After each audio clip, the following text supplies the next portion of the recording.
Inaresto ng pulisya ang dalawang lalaki at nasamsam ang halos 2.8 milyong pisong halaga ng petrolyo at kagamitan sa operasyon kontra illegal na fuel trading sa Barangay Santo Niño, Sablayan Occidental, Mindoro.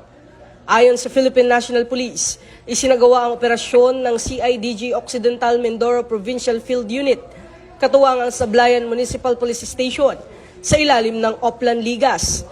Nahuli ang mga sospek habang namamahagi at nagbebenta ng produktong petrolyo gamit ang tanker truck nang walang kaukulang pahintulot mula sa Department of Energy, paglabag sa Batas Pambansa bilang 33 na inamyendahan ng Presidential Decree 1865 na kumpiska sa operasyon ang isang 10-wheeler tanker truck na may kargang tinatayang 16,000 liters ng premium gasoline.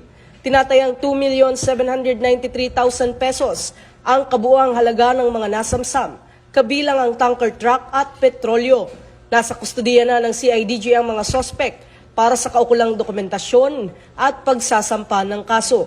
Ito ang bagong PNP para sa bagong Pilipinas, serbisyong mabilis, tapat at nararamdaman.